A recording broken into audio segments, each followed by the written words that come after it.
बिस्मिल्लाहिर्रहमानिर्रहीम। अस्सलाम वालेकुम। आज 13 अप्रैल है और दिन है बुध का। ये जो इंपॉर्टेंट हुकूमत आई है जिसको मुसल्लत किया गया है, इसके मुसल्लत होने से पहले ही इन्होंने बहुत सी तैयारियाँ शुरू कर दी थी। इन्होंने बहुत से इक़दाम शुरू कर दिए थे। मैंने अगर आप मेरी पुरानी वीडियोज़ में जाएँ, अभी तहरीक अदम एतमाद कामयाब नहीं हुई थी कि मैंने आपको ये बताया था, 2 वीडियोज़ की थी जिसमें एक उन्वान था कि गाँव बसा नहीं और लुटेरे पहले आ गए, जिसमें मैंने आपको तफसील से बताया था कि एक ब्यूरोक्रेट बैठ के और वफाकी ब्यूरोक्रेट्स की लिस्टें बना रहा है, दो ब्यूरोक्रेट बैठ के सूबाई ब्यूरोक्रेट्स की लिस्टें बना रहे हैं और सहाफ़ियों की सिफारिशें हो रही हैं कि इसको MDPT लगाना है, इसको चेयरमैन पैमरा लगाना है, इसको इधर लगाना है, इसको उधर लगाना है, इसको इधर नवाजना है, इसको उधर नवाजना है। सारी की सारी चीज़ें पहले से शुरू हो गई थी।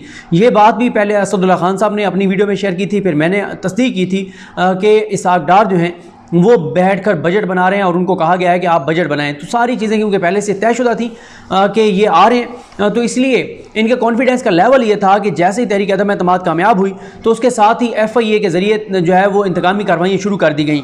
शहबाज शरीफ ने फ्लोर ऑफ द हाउस खड़े होकर कहा कि हम इंतकामी कार्रवाई पर यकीन नहीं रखते, हम इंतकाम नहीं लेंगे। लेकिन हकीकत यह है कि इंतकाम का पूरा एजेंडा तैयार है, लिस्टें सारी बनी हुई हैं, चाहे वो सोशल मीडिया के लोग हों, वो मीडिया के लोग हों, वो पॉलिटिशियंस हों, सारी की सारी लिस्टें बनी हुई हैं और उसके ऊपर कार्रवाई शुरू भी कर दी गई। लेकिन पहला बड़ा झटका लगा है इस इंपोर्टेड हुकूमत को। एक तो मसला यह है कि इनके सर्द दर्द बना हुआ है इंपोर्टेड हुकूमत नामंजूर का ट्रेंड, जो कि टूटे ट्रेंड से उतरने का नाम ही नहीं ले रहा। हर तरह की इन्होंने कोशिश करके देख ली है और इन्होंने बहुत कुछ करके देख लिया है, लेकिन ट्विटर ट्रेंड जो है वो नीचे नहीं आ रहा। और दर्द सर इसलिए है कि इस हुकूमत के ऊपर पक्की छाप लग गई है कि इसको अमेरिका ने मुसल्लत किया पाकिस्तान के ऊपर और इनको पैसा मिला है पाकिस्तान पर, इनको हुक्मरानी के लिए इन्होंने जिसके ज़रिए ज़मीर ख़रीदे हैं, लोगों को ख़रीदा और जिसके ज़रिए इक़्तिदार में आए हैं, तो इसलिए इनको बहुत ही ज़्यादा परेशानी है। अब इनके साथ हुआ क्या, इन्होंने किया ये कि इन्होंने अभी इक़्तिदार संभाला नहीं था, क्योंकि सारे इदारे इनके अंडर आ गए थे, सारे इनको रिपोर्ट कर रहे थे और उनको अपनी तरक्कियाँ भी चाहिए थी, सीटों पर भी बरकरार रहना था, ओहदे भी चाहिए थे, तो वो इनके पहले ही इनके आगे लेट गए, बिछ गए, जनाब हुक्म करें। इन्होंने कहा सबसे पहले तो 6 लोगों का नाम जो है ना वो ECL पर डालें, 6 लोगों का नाम स्टॉप लिस्ट पर डालें। 6 लोगों का नाम स्टॉप लिस्ट पर डाल दिया। अता तारर साहब ने जनाब ट्वीट करके बताया कि इन 6 लोगों का नाम जो है वो स्टॉप लिस्ट पर डाल दिया गया। अंदाज़ा लगाएं, अभी इक़्तिदार संभाला नहीं है, पहले से खुश होकर बता रहे हैं कि जनाब इन 6 लोगों का नाम हमने जो है वो डाल दिया है। किस किस का? आज़म खान साहब का, शहजाद अकबर साहब का, आज़म खान, शहजाद अकबर, शहबाज गिल, डॉक्टर अरसलान खालिद, एक वो जो पंजाब में उस वाले थे एंटी करप्शन वाले थे, और डॉक्टर अरसलान खालिद, इनके नाम जनाब स्टॉप लिस्ट पर डाल दिए गए। ये पाकिस्तान से जा नहीं सकते। ये मामला चला गया इस्लामाबाद हाई कोर्ट, अतर मिर्ज़ा साहब की अदालत में गया। अतर मिर्ज़ा साहब ने ये इनको हुक्म दिया कि नाम स्टॉप लिस्ट से निकाल दें और अब वहाँ पर FIA फंसी हुई है। FIA नहीं बता पा रही कि हमने ये नाम क्यों डालें स्टॉप लिस्ट में।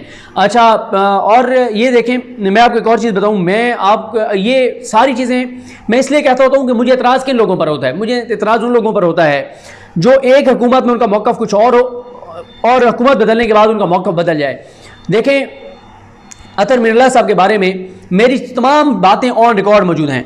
मैंने अतर मिर्ज़ा साहब की बहुत सी वीडियोस में तारीफ़ की कि उनकी अदालत से आम लोगों को रिलीफ मिलता है, लेकिन मैंने सबसे ज़्यादा तनकीद की, मुझसे ज़्यादा उनके ऊपर तनकीद किसी ने नहीं की, उनके लिए हार्श अल्फाज किसी ने इस्तेमाल नहीं किए। और उसकी वजह ये थी कि मैं ये कहता था कि अतर मिर्ज़ा साहब जिन लोगों को रिलीफ देते हैं, उन लोगों को रिलीफ देते हैं जो पाकिस्तान की फ़ौज पर हमले करते हैं, जो इमरान खान साहब जब प्राइम मिनिस्टर थे उनकी एहलिया पर हमले करते थे, उन लोगों को वो रिलीफ देते थे। और मेरा केस ये था कि अतर मिर्ज़ा साहब को आज़ादी सहाफ़त में, आज़ादी इज़हार राय में और गलाज़त में फ़र्क जो है वो देख कर और फिर रिलीफ देना चाहिए। लेकिन फिर मैंने एक वीडियो में ये भी आपको बता चुका हूँ कि अब जब इदारों को मसला नहीं है कि इदारों पर हमले करने वाले हामिद मीर वगैरह अगर TV पे आ गए हैं, तो फिर तो हमें भी कोई मसला नहीं होना चाहिए। हम तो पाकिस्तान की मोहब्बत में, पाकिस्तान की फ़ौज की मोहब्बत में कि जनाब हमारी जो फ़ौज है उसके ऊपर जो अटैक करने वाले हैं उनको सज़ा मिलनी चाहिए। तो हम इस वजह से अतर मिर्ज़ा साहब पे तनकीद कर रहे थे। लेकिन जब हामिद मीर आ गए TV चैनल पर, तो सारी बात ख़त्म हो गई कि वो शख्स जिसने पाकिस्तान की फ़ौज को बेगैरत कहा, जिसने बुज़दिल कहा,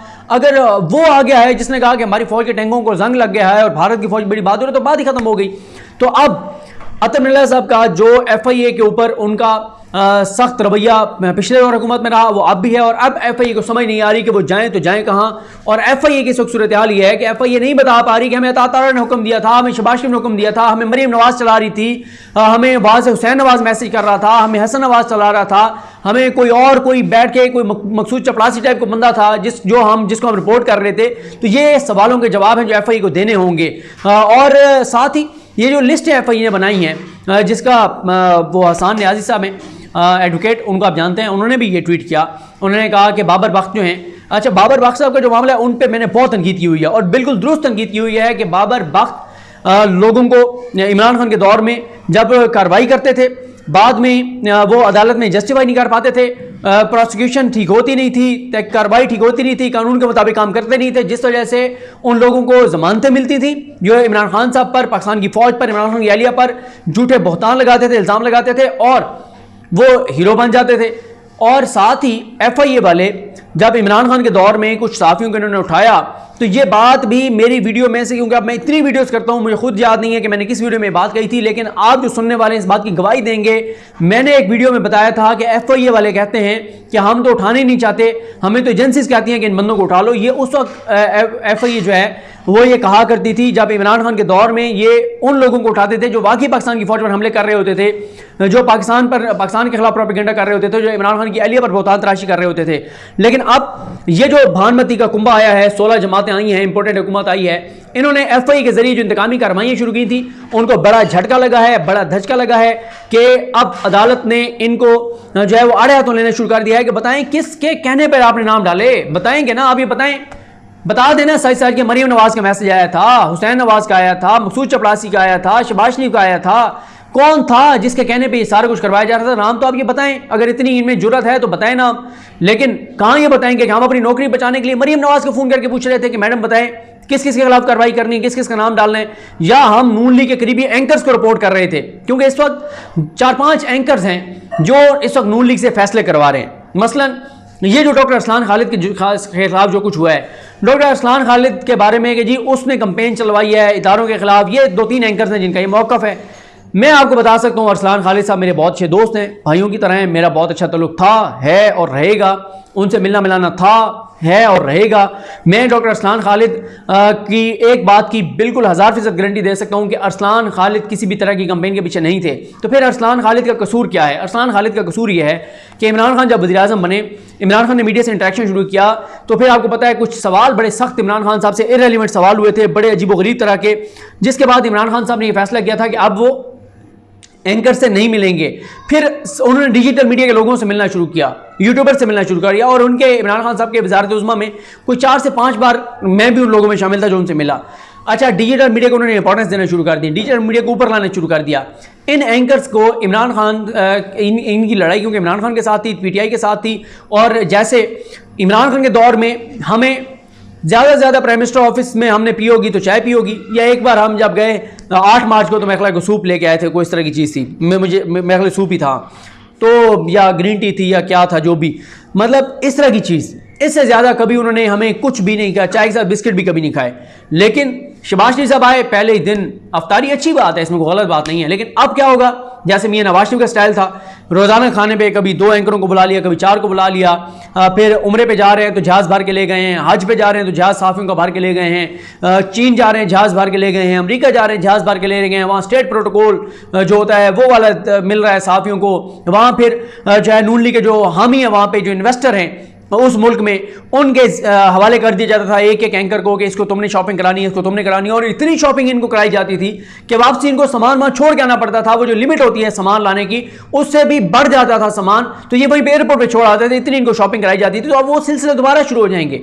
इमरान खान के दौर में ये कभी चीज़ें आएंगी सबके सामने तो पता चल जाएगी, लेकिन सबसे ज्यादा मैं उन 4-5 लोगों में से हूं ना जो बदनाम हूं, जिनके बारे में कहा जाता है कि पता नहीं इमरान खान से इसने क्या फायदे लिए हैं। मैं अल्लाह को हाजिर नाज़िर जान के कह रहा हूं कि इमरान खान की हुकूमत से डायरेक्ट या इनडायरेक्ट 1 रुपए का फायदा नहीं लिया, डायरेक्ट या इनडायरेक्ट। इनडायरेक्ट का भी कह रहा हूं क्योंकि आजकल इनडायरेक्ट फायदे लिए जाते हैं ना, कैसे कोई अपना बंदा भर्ती करवा दो, कोई अपना बंदा कोई अपनी किसी और नाम से कंपनी बना के बिजनेस ले लो।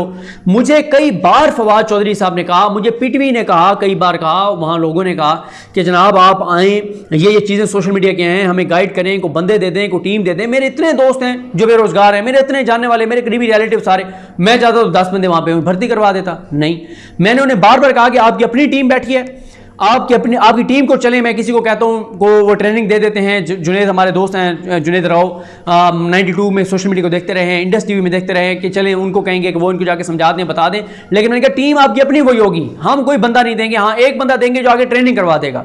कोई इस तरह का नहीं लिया। ये लोग ये तो वो फ़ायदे लेते हैं, हज तक सरकारी पैसों से करते हैं, जो हमें हुकूमती यूट्यूबर कहा करते थे। तो आप बोले ना, अब मैं अगली वीडियो करूंगा कि हमें तो हुकूमती यूट्यूबर कहते थे, अब बोले ना जो नाजिम जोकी कत्ल केस में जो कुछ हो रहा है, अब कहाँ है ज़बानें। फिर मुझे लोग कहते हैं कि यार वो सख्त ज़बान इस्तेमाल ना किया करो। मैंने एक ट्वीट कर दिया बड़ा सख्त, जिसमें मैंने लिख दिया कि कुत्ते की तरह भौंकने वाले ये पीपल्स पार्टी के हक में जो इनको इंसानी हकूक का अलमबरदार कहते थे, एंकर्स मेल और फीमेल, कहाँ हैं? अब बोले ना, अब ज़बानें कहाँ गई उनकी? कहें ना नाजिम जोकी केस में जो कुछ हो रहा है, नहीं कहेंगे। बिलावल को इन्होंने प्रमोट करना है, ये प्रमोटर हैं बिलावल के, ये दलाली करते हैं, ये बिलावल की दलाली करते हैं। कुछ खवातीन एंकर, कुछ मेल एंकर, क्योंकि बिलावल इंसानी हकूक का चैंपियन है। उससे ज़्यादा तो दर्द किसी को नहीं इंसानी हकूक का। जब बिलावल इंसानी हकूक कमेटी के चेयरमैन थे, जो हेड थे, ये जाके शिकायतें लगाते थे पाकिस्तान की फौज की।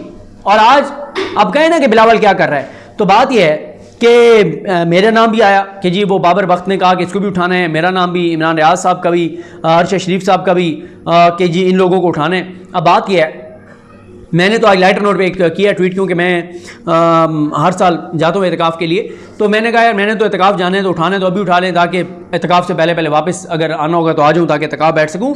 तो बात यह है कि ये इन चीज़ों से कोई फ़ायदा नहीं होगा। इस तरह से आप किस किस को उठाएंगे, कितने लोगों को उठाएंगे? ये जो भानमती का कुंभा आया है, ये जो लोगों को उठवा रहा है, क्या इनकी करप्शन लूट मार छुप जाएगी? क्या ये जो पनामा केस में जो कुछ हुआ, जो इसाक डार ने लूट मार की, जो इन्होंने मॉडल डाउन किया, जो और इन्होंने शहबाज शरीफ का टीटी केस, शहबाज शरीफ का जाली अकाउंट्स केस, आसिफ जरदारी के जाली अकाउंट्स केस, अदीब फयाज लालपुर के केसेस, मरियम नवाज के केसेस, क्या लोग चुप हो जाएंगे? नहीं होंगे चुप, फ़ायदा कोई नहीं होना।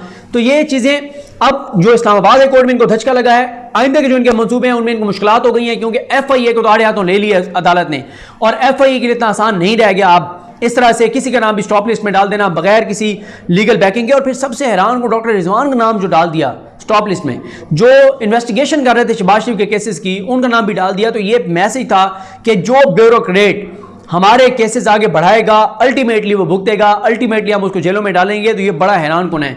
तो बहरहाल कुछ देर बाद पेशावर में जलसा है, उस पर हम देखते हैं कितने लोग आते हैं, क्या होता है, क्या सूरत हाल होती है। लेकिन इनके इंतकामी कार्रवाइयों को पहला झटका लगा है, धचका लगा है। आइंदा के लिए इनके लिए मुश्किलात बढ़ गई हैं। मुझे अपने दुआ में याद रखें। लकीम हम सब का हामी नासरो। अल्लाह हाफिज़।